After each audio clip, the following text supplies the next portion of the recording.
Assalamualaikum warahmatullahi wabarakatuh.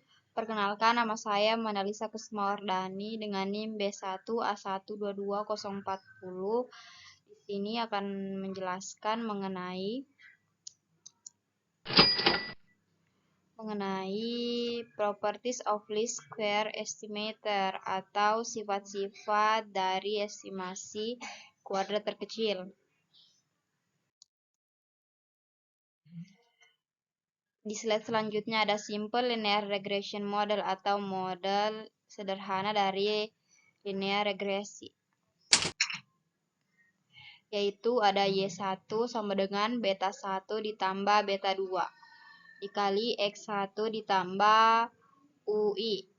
Y1 itu sebagai pengeluaran family atau keluarga per minggu dan X1 sebagai income atau pendapatan keluarga per minggu.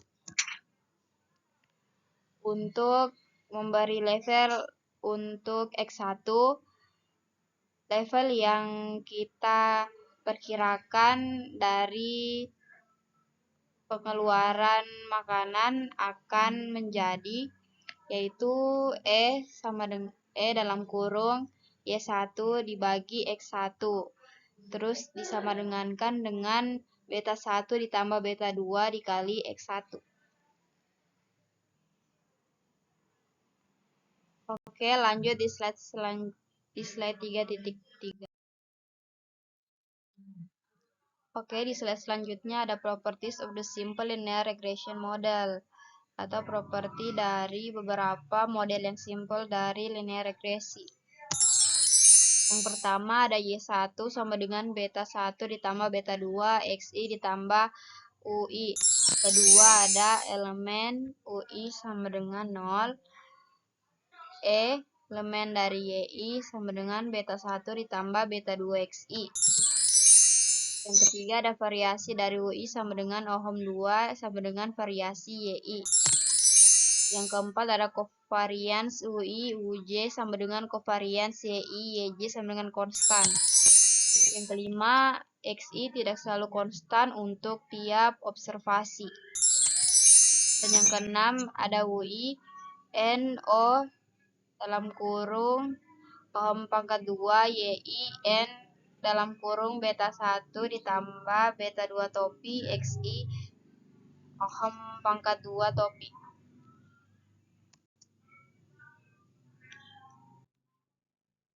Di slide selanjutnya diketahui bahwa populasi dari parameter beta 1 dan beta 2 adalah populasi konstan yang tidak diketahui atau tidak dikenal. Formula yang memproduksi estimasi sampel B1 atau beta 1 beta I topi dan B2 atau beta 2 topi disebut dengan estimasi dari beta 1 dan beta 2. Ketika beta 1 dan beta 2 digunakan untuk mempresentasi suatu formula daripada nilai yang spesifik, mereka dikatakan estimasi dari beta 1 dan beta 2, yaitu random variabel atau variabel yang acak karena mereka memiliki perbedaan dari sampel yang lain ke sampel yang satunya.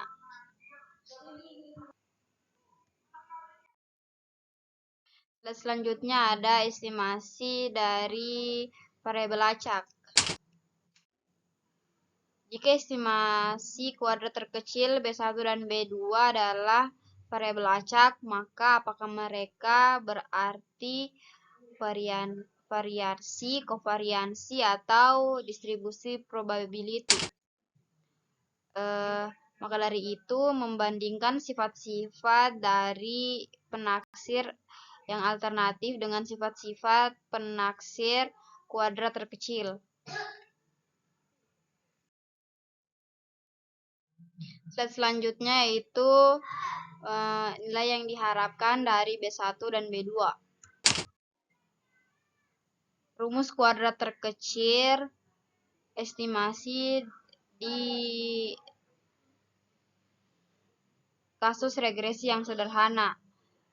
B2 sama dengan N sigma X1 XI dikali YI dikurang sigma XI dikali sigma YI diper jumlah dari sigma XI pangkatkan 2 dikurang sigma XI dalam kurung dipangkatkan 2 sama dengan sigma XI YI diper sigma XI dipangkatkan 2. B1 sama dengan Y min atau Y rata-rata dikurang B2 dikali X min rata-rata, di mana Y rata-rata sama dengan sigma YI bagi N dan X rata-rata yaitu sigma XI dibagi N. Slide selanjutnya yaitu mensubstitusi Y1 sama dengan beta 1 ditambah beta 2 XI ditambah UI dalam B2 untuk mendapatkan formula seperti berikut, yaitu B2 sama dengan beta 2 ditambah jumlah EN sigma XI dikali UI dikurang sigma XI dikali sigma UI diper N sigma XI dipangkatkan 2 dikurang sigma XI tutup kurung pangkatkan 2. Arti dari B2 adalah yaitu elemen B2 sama dengan beta 2 ditambah N sigma XI yaitu elemen dari UI dikurang sigma XI dikali sigma elemen UI diper N sigma XI dipangkatkan 2 dikurang dalam kurung sigma XI dalam tutup kurung dipangkatkan 2.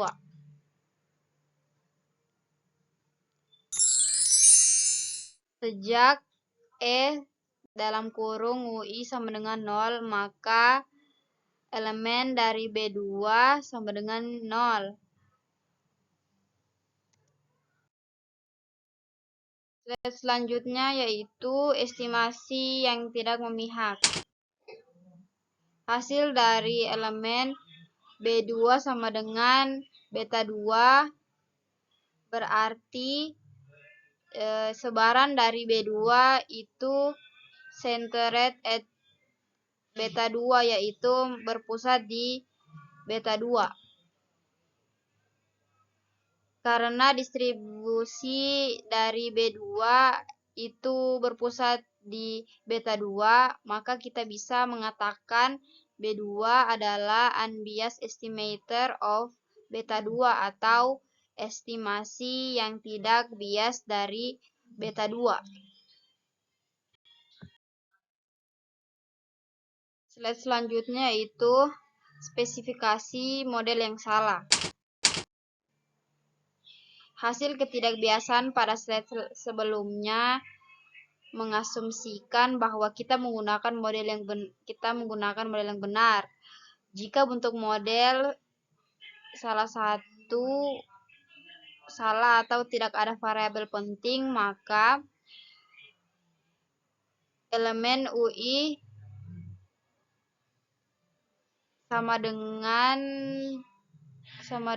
tidak sama dengan 0, maka elemen dari B2 tidak sama dengan beta 2.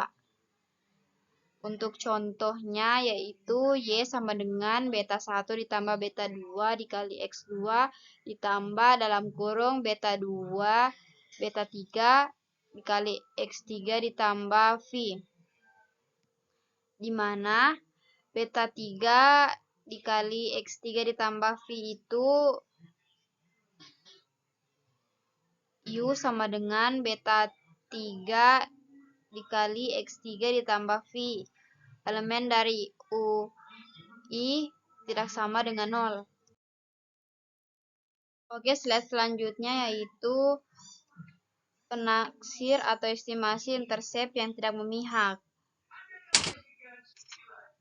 Dengan cara yang sama, estimasi B1 dari intercept atau konstanta dapat ditunjukkan sebagai penduga atau estimasi yang tidak memihak dari beta 1 ketika model ditentukan dengan benar, yaitu elemen B1 sama dengan beta 1. Oke, slide selanjutnya yaitu ekspresi ekuivalen untuk B2.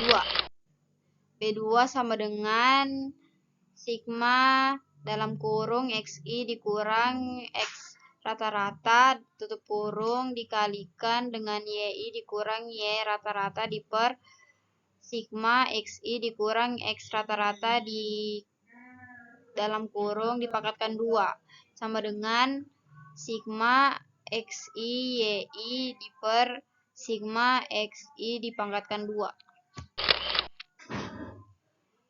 Lalu diperluas dan juga dikalikan atas dan bawah dengan N. Dengan menghasilkan B2 sama dengan N di sigma X1 XI dikali YI dikurang sigma XI dikali XYI sigma YI diper N sigma XI dipangkatkan 2 dikurang sigma XI tutup kurung dipangkatkan 2.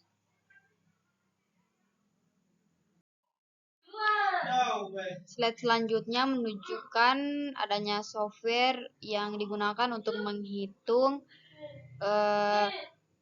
kuadrat terkecil. Jadi kita lihat ada dependent variabelnya dengan Y dengan metode least square atau kuadrat terkecil.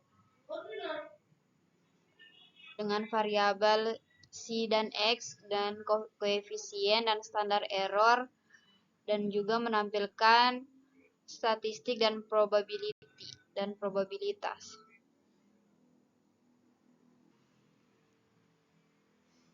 Ada koefisien yang dilingkari merah dengan nilai 103.3971 dan 6.37793. Lalu ada SE of regression atau SE regresi dengan dilambangkan dengan Ohm topi. Lalu ada sum square reside atau jumlah kuadrat berada dengan lambang sigma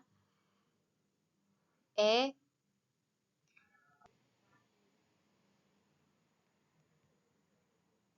Lalu ada standar error dengan rumus yaitu akar variasi dari B. Selanjutnya yaitu variasi dari B2. Mengingat Y1 dan U1 memiliki variasi Ohm pangkat 2, maka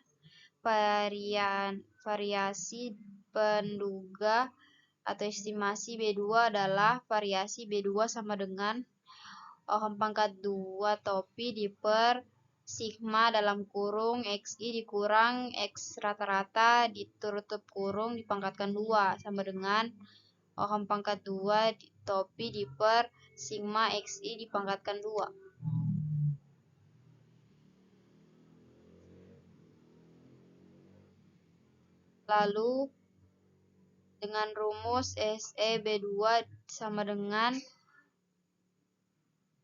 akar dalam kurung 8.50 dipangkatkan 2 dibagi dengan 92.55 sama dengan akar dari 0,7809 sama dengan 0,8836. B adalah fungsi dari nilai YI, tetapi variasi B2 tidak melibatkan YI secara langsung. Selanjutnya itu variasi dari B1. B1 sama dengan Y rata-rata dikurang B2 X rata-rata. Variasi dari estimasi B1 adalah variasi B1 sama dengan ohm pangkat 2 dalam kurung sigma XI pangkatkan 2 di per N sigma dalam kurung XI dikurang X rata-rata tutup kurung pangkatkan 2 sama dengan ohm pangkat 2 dalam kurung sigma XI pangkatkan 2 di per N sigma XI pangkatkan 2. Covariance dari B1 dan B2. Covariance B1 dan B2 sama dengan ohm pangkat 2 dalam kurung minus X rata-rata di per sigma dalam kurung XT dikurang X rata-rata dalam kurung pangkatkan 2 sama dengan probability dipangkatkan 2 dalam kurung minus X rata-rata di per sigma XI dipangkatkan 2. Jika X sama dengan 0, maka slope akan berubah tanpa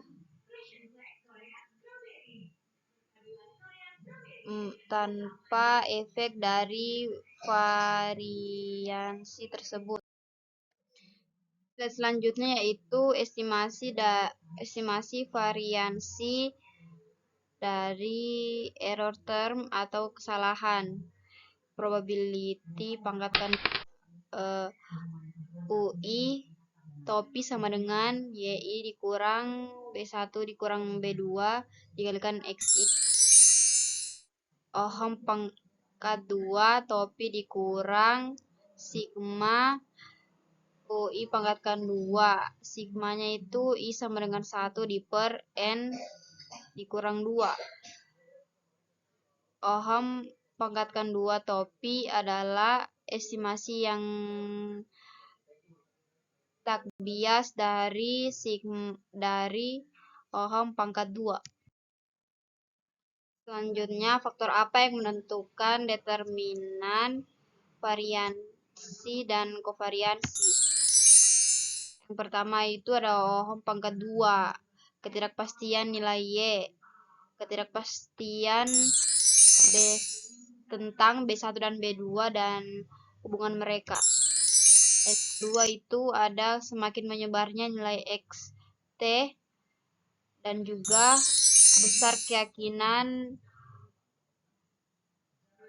keyakinan terhadap B1, B2 dan sebagainya. Ketiga itu semakin besar ukuran dari sampel N dan juga semakin kecilnya variansi dan kovariansi. 4 yaitu variansi B1 itu lebih besar jika nilai kuadrat XI jauh dari 0 di kedua arah. Dan yang kelima itu mengubah kemiringan B2 memiliki atau tidak berpengaruh pada intercept B1 ketika sampel berarti 0. Namun jika sampel diartikan positif, maka kovariansi antara B1 dan B2 akan negatif, begitu pula sebaliknya. Selanjutnya yaitu sifat residu kuadrat terkecil. Pertama ada sigma UI topi sama dengan 0 atau sigma EI sama dengan 0. Yang kedua ada sigma UI topi dikalikan XI sama dengan 0 atau sigma EI dikalikan XI sama dengan 0. Yang ketiga ada sigma dalam kurung YI dikurang YI topi tutup kurung dikalikan dengan YI topi dikurang Y rata-rata tutup kurung sama dengan 0 atau sigma EI dikalikan YI topi sama dengan 0. Garis linear regresi harus melewati rata-rata dari sampel X dan juga Y. Selanjutnya ya ada penguraian jumlah kuadrat, yaitu dengan rumus dalam kurung YI dikurang Y rata-rata tutup kurung sama dengan dalam kurung YI dikurang YI topi tutup kurung ditambah YI topi dikurang Y rata-rata. YI-nya itu utopi.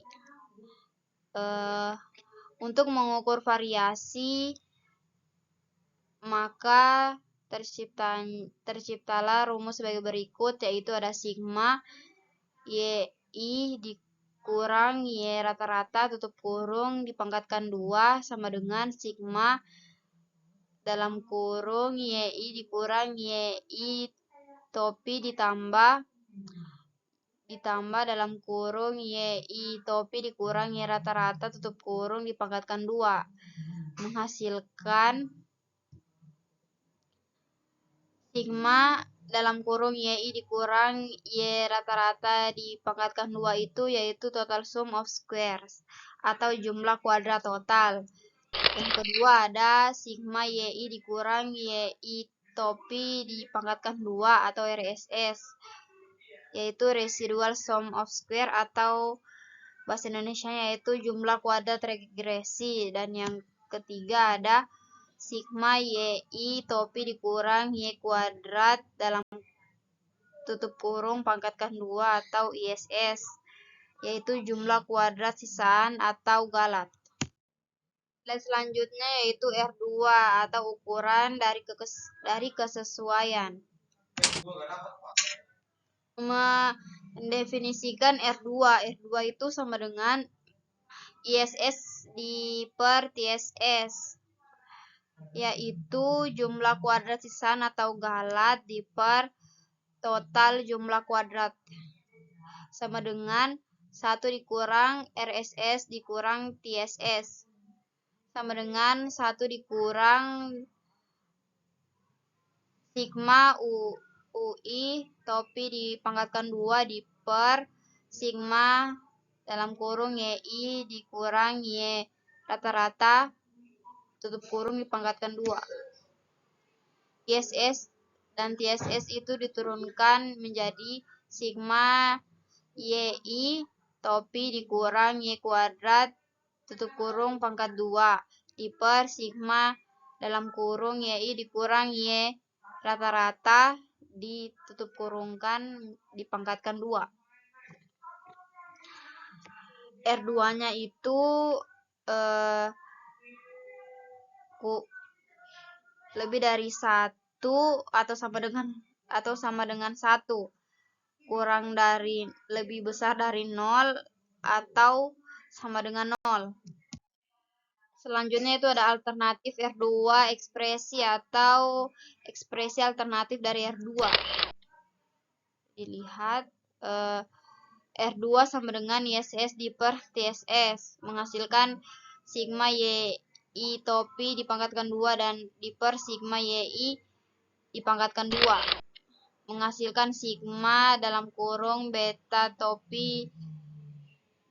topi XI tutup kurung pangkatkan 2 sigma YI pangkatkan 2 menghasilkan hasil akhirnya dengan beta 2 topi kali 2 dalam kurung sigma XI pangkat 2 per sigma YI pangkat 2.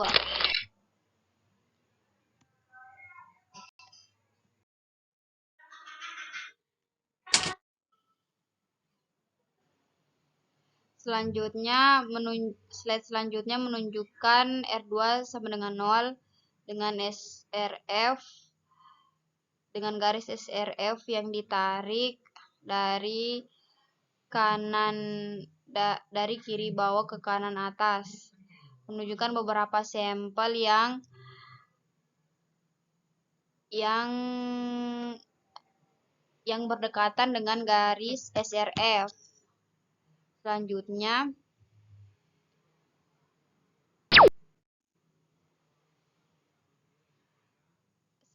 R2 sama dengan 1. Garis SRF-nya melewati semua poin. Beberapa poin ini melewati garis SRF yang ditarik dari kiri bawah ke kanan atas.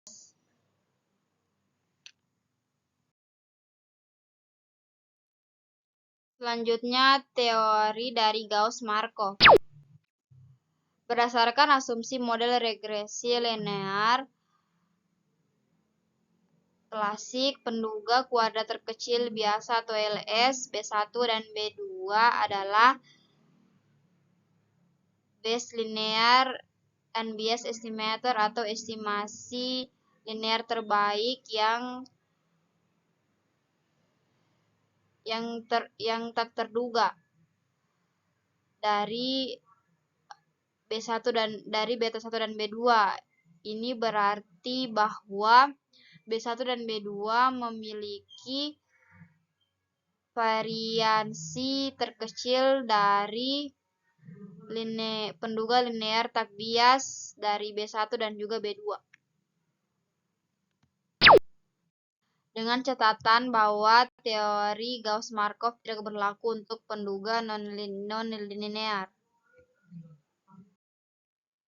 Slide selanjutnya, unbiased atau tidak bias, yaitu nilai yang diharapkan dari estimasi BK yang sama dengan nilai yang sebenarnya dari beta K. Probabilitas B2I. B2 sama dengan beta 2 unbiased. True value of beta 2 dan bias overestimate atau bias yang melebihkan atau elemen dari B2 lebih besar dari beta 2 dan elemen dari B2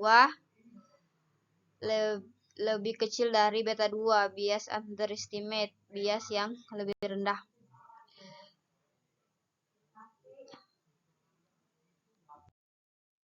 Selanjutnya ada probability distribution of least square estimator atau distribusi probability dari estimasi kuadrat terkecil, yaitu B1N dalam kurung beta 1 probability pangkatkan 2 di sigma xi pangkatkan 2 di per n sigma xi pangkatkan 2 B2 n dalam kurung beta 2 di per beta 2 dikali probability pangkat 2 di per sigma xi dipangkatkan 2. Terdistribusi normal berdasarkan teori atau teori limit pusat.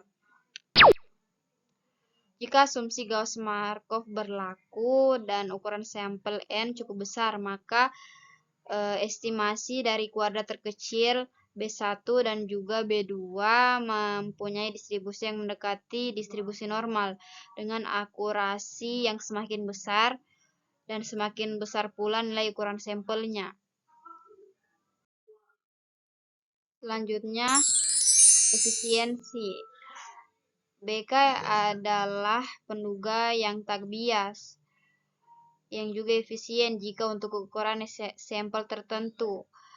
N dengan variansi dari BK yaitu yang terkecil. Yang kedua ada konsistensi. BK merupakan penduga yang konsisten dari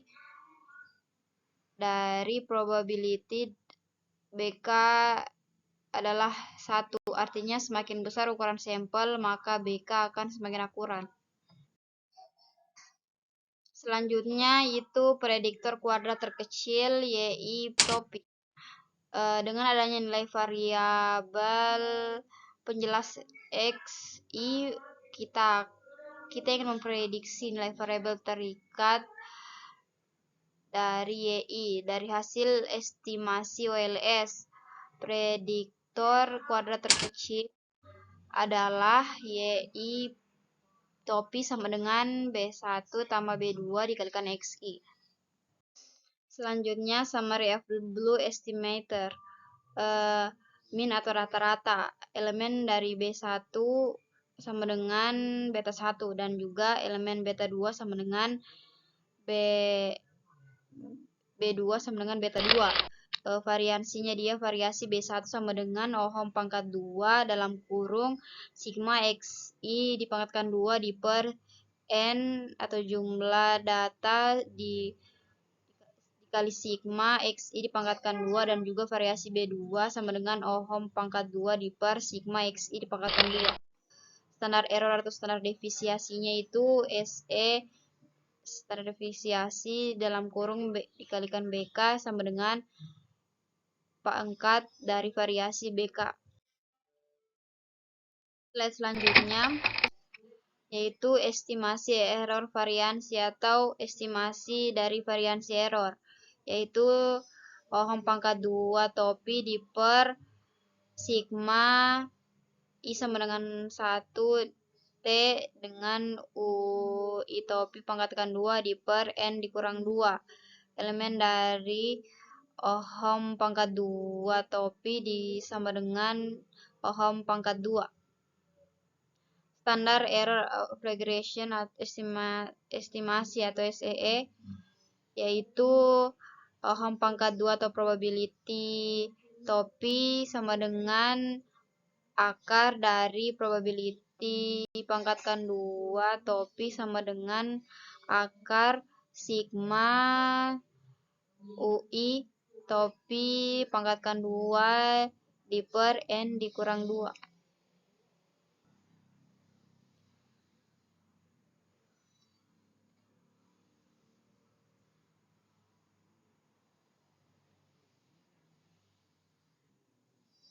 Sekian dari presentasi saya.